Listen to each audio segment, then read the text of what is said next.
So our next speaker is Alan Palmer. Alan is emeritus professor, which is why he looks so relaxed. But when he was an active professor, he was the director of the MRC Center for Hearing Research in Nottingham in England, which at the time was worldwide one of the key centers for auditory system research. He had quite a powerful team.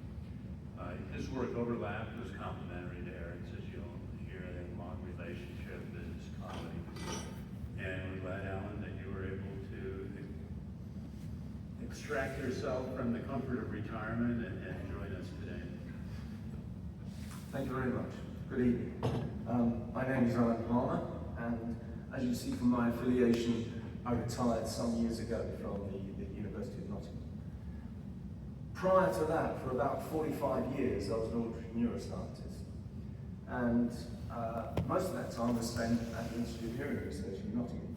And during that time, sure enough, Eric Young's research interests on my own overlapped on many occasions. I think that's why the organisers, still not quite sure why, felt that I was an appropriate person to come here today and talk about Eric's international influence and indeed his influence in ARO. So let's jump straight into it. He says, try and work this.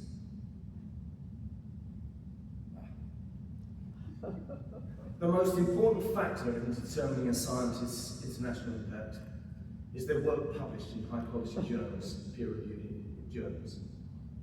No question about that. And what's more, it's the only metric we've got. So, how did Eric do? Eric Young's publications have attracted nearly 13,000 citations. I've only rounded that up a little bit, giving him an H index of 59, which most of you know, and those who don't, means 59 of his papers got at least 59 citations. And his current, even now, his papers are attracting 260 citations a year. Now, this is a flawed metric. Everybody knows it's a flawed metric because it depends on all kinds of things. One of which is the size of the congregation that's going to cite your papers. If you're in imaging, you get thousands of citations. Eric worked in a niche area. These numbers are really, really good. For any auditory neuroscientists working in this area, these are good numbers. They're about as good as they get.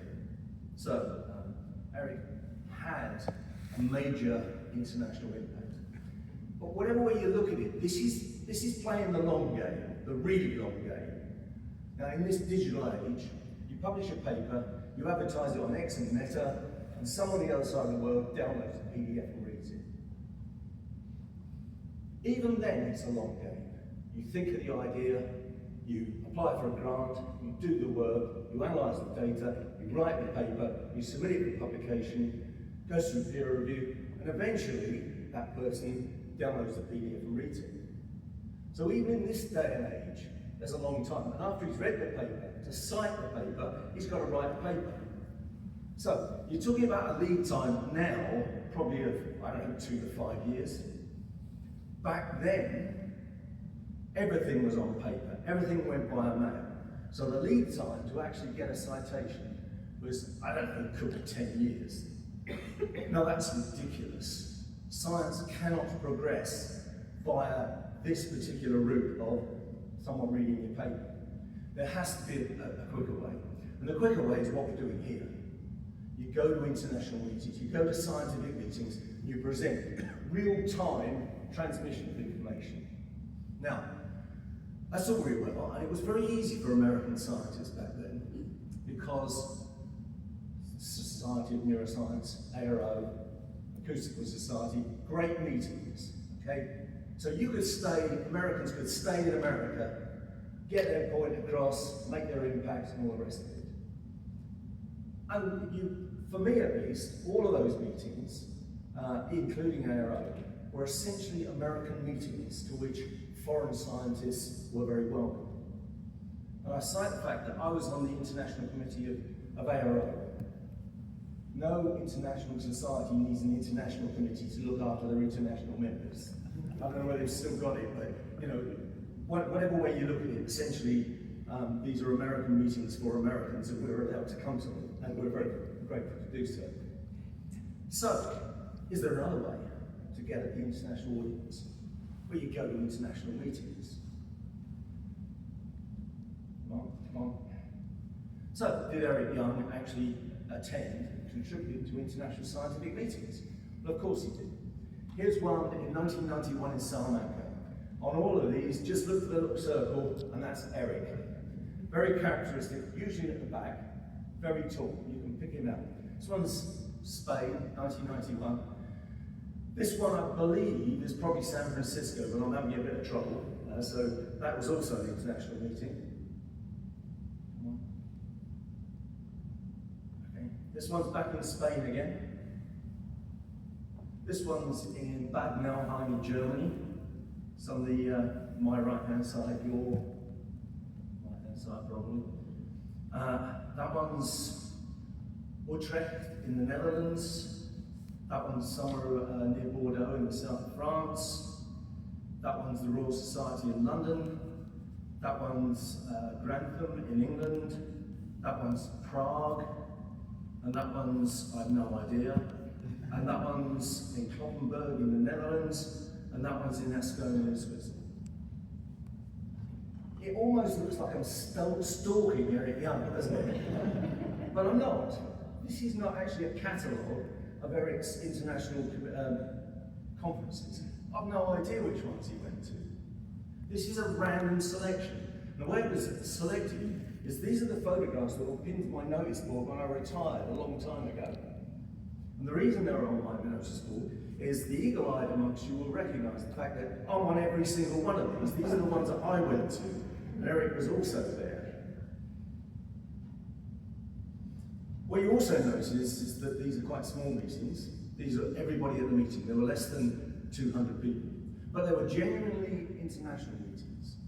They were held in different countries all across Europe, but they were never dominated by people from that host country. They were people from a lot of Americans that you will probably recognise on these pictures, or they're a little small. They were from Australia and New Zealand. They were from all over, so they were genuinely international meetings. And Eric actually attended these meetings and talked to people, gave the talks at the meetings.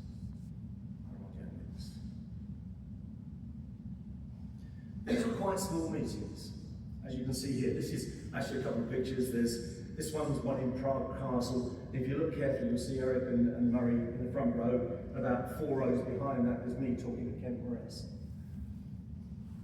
The point about these small meetings is they're only one session. It's not like these parallel sessions here. Everybody attends every single paper, and you're there for days or a week to actually accommodate that. Now, Eric actually contributed to these meetings much more than I did. Much more than I did. And the reason for that is, what I like to do, if I had a question, I'd kind of track down the speaker afterwards in the bar or whatever and ask them face to face what I wanted to know. Probably it was a lack of confidence, believe it or not. Eric asked questions. He asked a lot of questions. And everybody knows people who get up and ask questions at every paper. It's because they sometimes want to hear the sound of their own voice. Sometimes they want to score points. Sometimes they want to say, I published that 9 years ago or whatever. That wasn't what Eric Young was doing. What Eric was doing, he sat there through every single paper, and this was psychophysics, it was physiology, it was clinical, it was the whole gamut of hearing science in these meetings. And he appeared to just hoover it up. Actually understand everything anybody was saying about any subject. And at the end of it, he'd get up and ask a question. And those questions were apposite, they were penetrating. They were never nasty. He never belittled anyone. So when Eric got up to ask a question, I listened, and everybody else in the room seemed to listen as well. So he enriched these meetings enormously by asking questions. And because he was asking questions pretty indiscriminately, whatever the subject was, he had an influence well outside of his niche area of dorsal cochlear nucleus or whatever. Now there was one other way that Eric influenced things. When I was a PhD student, my supervisor came back from a meeting in Edinburgh in Scotland. And he was really excited because he'd spent a lot of time talking to Eric Young. And that was the first time I think I'd ever heard Eric Young's name, to be quite honest. Now, what's surprising about that? Well, you think nothing, but actually, this is 1975 we're talking about. Now, Eric Young, at the time, was a young man, new into the area. I don't know how long he'd been in the business, but not that long. My PhD supervisor was a man called Ted Evans. Now, Ted back then was actually the most respected auditory neuroscientist in the UK and possibly Europe. He was really at the top of his game just then.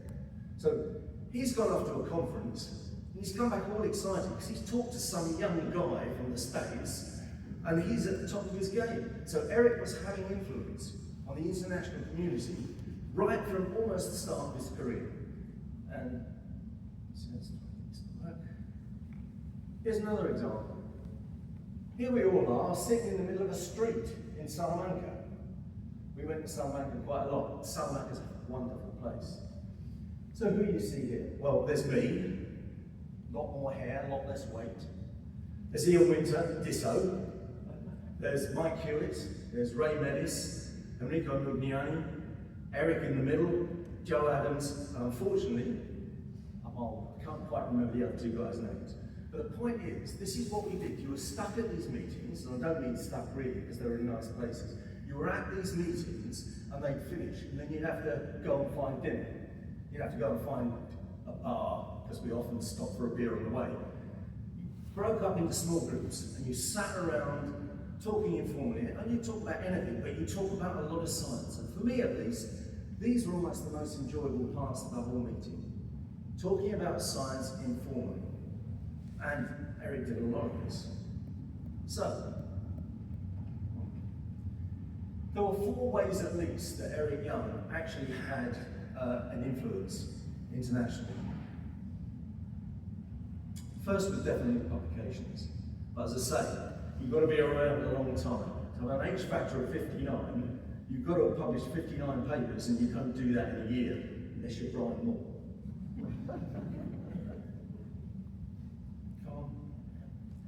He presented his work at these meetings, so he's presenting the information, getting it across in real time. He asked erudite and apposite questions that illuminated whatever had just been said for me and the rest of the people in the audience. He really enriched these meetings. And finally, he did an awful lot of informal networking with anyone and everyone.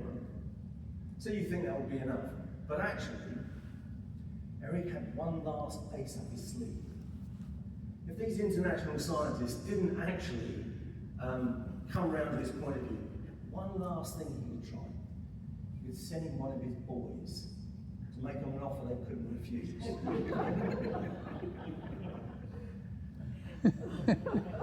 I think you all recognise Georgie the Muscles Spirit.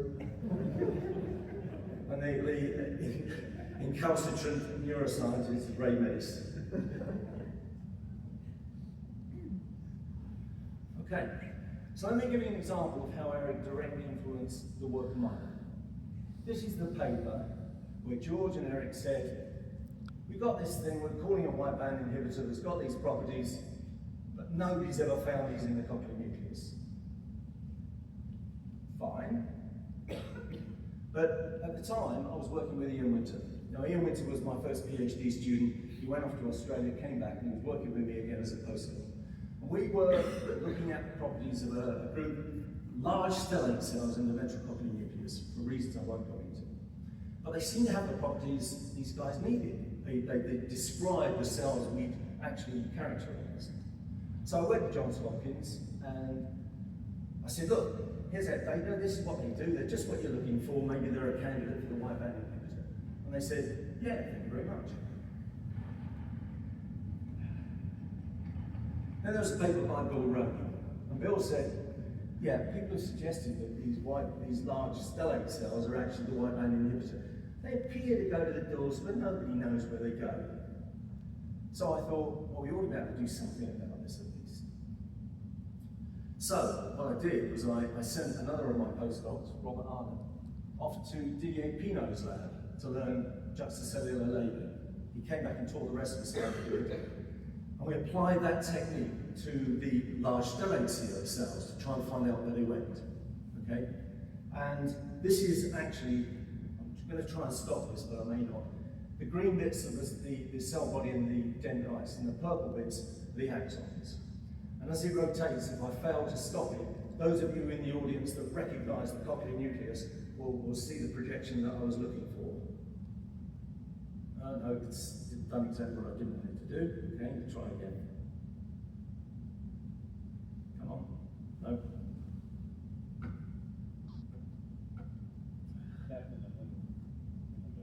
Yeah, I tried all this morning and it worked fine.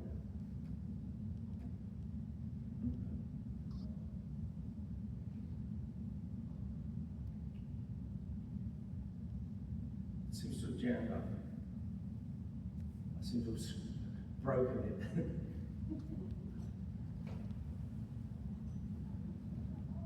Can you restart it?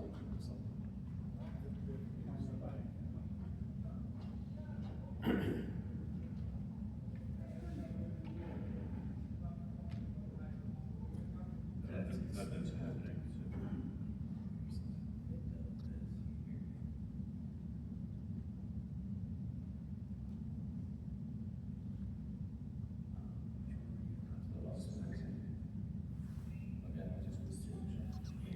Sorry. It's all right. Thank you.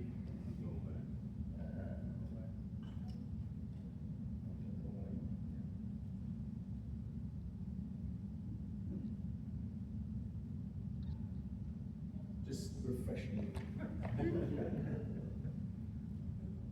No. Well. Ah, okay. I'll just rotate that. Go. Let's rubbish this. Alright, just let it go around. I can tell you in words anyway. We demonstrated unequivocally with this technique that the cells in the ventral cochlear nucleus projected to exactly where we needed them to be in the fusiform cell layer of the dorsal cochlear nucleus. I could have told you that in words anyway, but the reason I was showing this graphic, because I spent hours and hours and hours looking down a microscope to do this reconstruction, and this is the last time it'll ever get shown.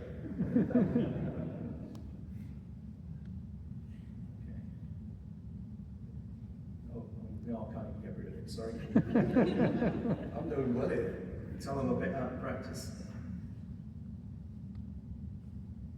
No? Try this. That's it. Okay, so basically we've shown that we have cells with the right characteristics and that they actually went to the right place.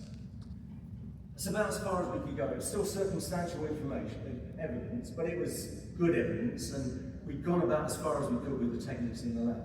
But the technique of juxtacellular labeling actually proved to be pretty useful. So we went on from there to study the laminar structure in the inferior colliculus, and as this goes around, you'll see it all goes into a single lamina.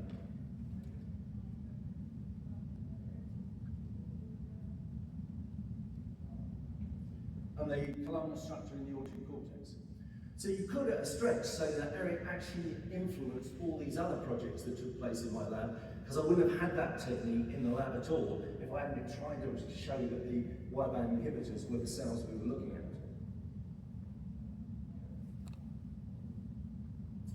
Here's another example.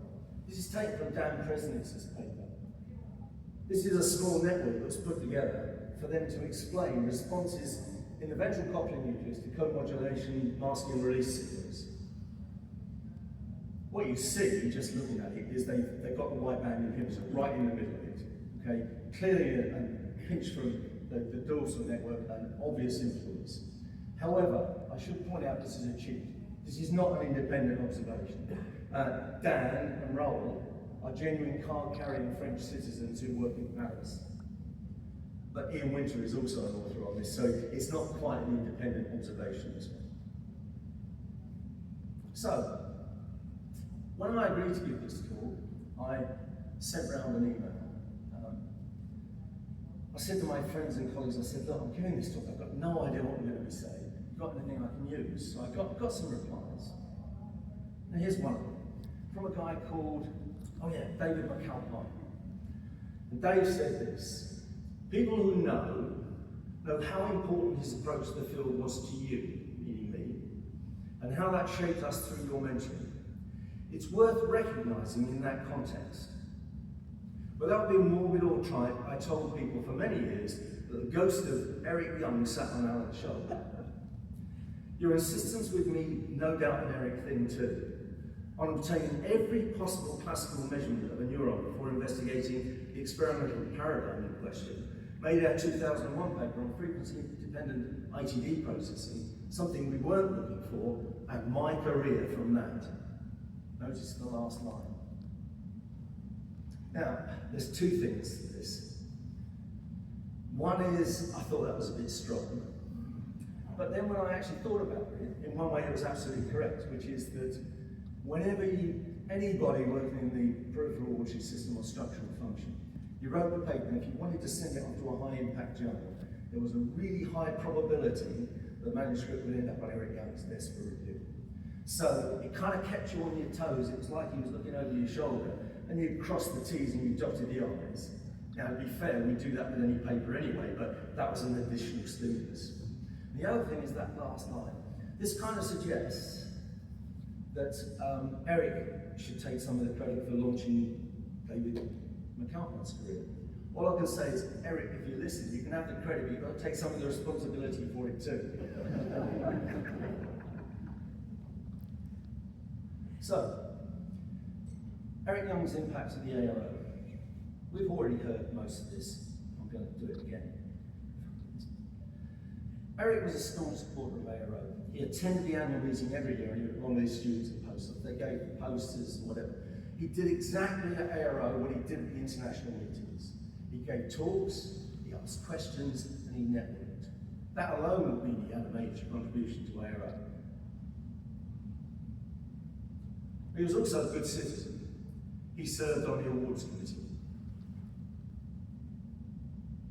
ARO thought a lot of him. 2007, they gave him the Award of Merit. He came back again to chair the ARO Award of Merit Committee.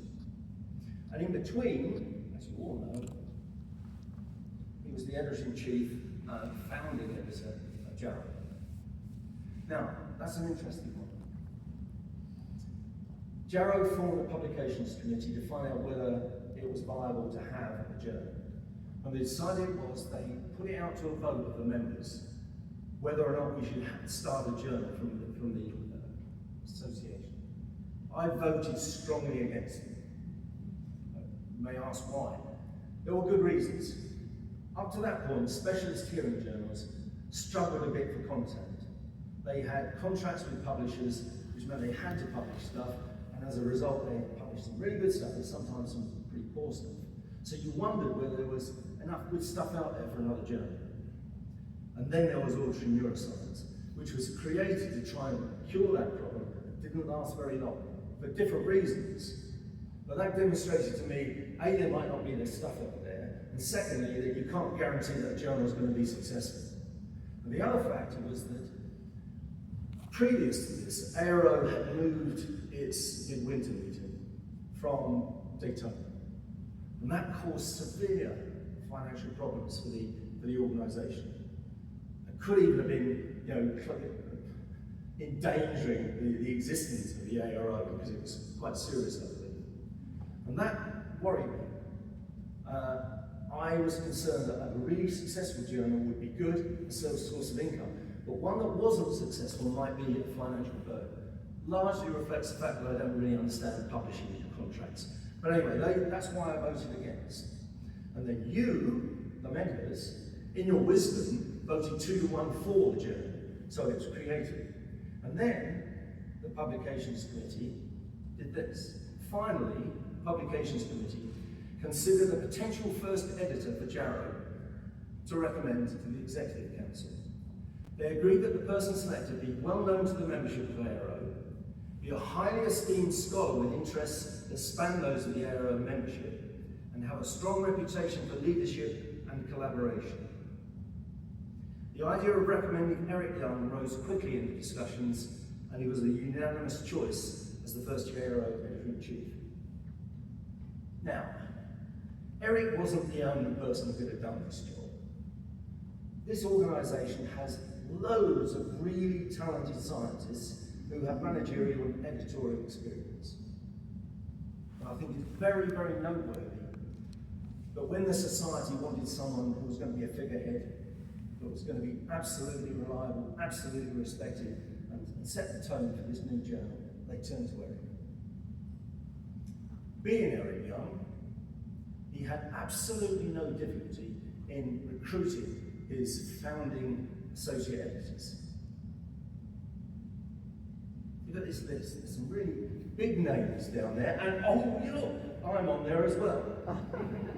The minute they decided, we decided we would have a journal, and they appointed Eric, I was all for it. I was going to do whatever I could to help it be successful. Eric phoned me, I came running. I was on there for about 5 years. The tenure's usually 3, but because everybody was appointed at the same time, Eric didn't want to sack them all at the same time. He wanted to stagger it slightly, so I was on there for about 5 years. By the time I took this job, I reviewed hundreds of papers for dozens of journals and grants and all this kind of stuff. So I wasn't exactly green, but I really enjoyed and learned a lot working with Eric in those 4 or 5 years. One of the reasons I enjoyed it so much was because of the ethos of the new journal. And that was put forward by Eric in an editorial in the first edition, which said, yes, we're going to reject papers to keep the quality up, because you need a high quality journal. But also, the editor and the associate editors are going to work with authors to try and make sure their papers are good enough to go in this journal. And that's something, an approach that I really, really identified with. So, my job here today is to tell you about Eric's international influence and his influence within ARO. And I hope, I think, I've really demonstrated he had a big impact in both areas. I'm going to finish on a rather more personal note.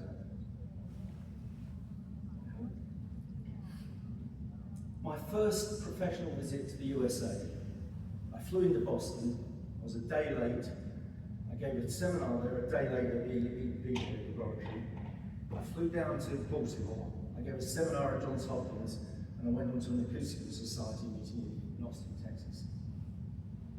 You have no, I was young, I was in my early 30s, starting out in the career. You have no idea how nervous I was about that trip. Meeting Nelson Kian, his reputation preceded. Nelson was really nice to me, and he always has been every time I met him. But coming down to Baltimore to meet Murray Sachs is the one I was really worried about, but also Eric Young. You know, it was really, however, I arrived in Baltimore, and they were lovely. It was a terrific visit. They made me welcome, they were friendly, I gave a seminar, they were interested in the science, they asked nice questions, probing questions, but not nasty questions. They sent me around the lab to talk to the postdocs. It was a great visit, the sort that you really want. And subsequently, I came to ARO every year for about 30 years. It was nearly always in Florida. And whenever I had interesting science to impart, I'd stop up in Baltimore and give them a seminar and talk to them. So I'm really pleased and honoured to say that in all the times I met Eric at conferences, at ARO and in Baltimore, that he was much more than a colleague, he was a real good friend of mine. I'm pleased to be able to say that. I'm going to leave you with a final quote. This quote is from my very first postdoc, a man called Adrian Rees. I think many of you know him.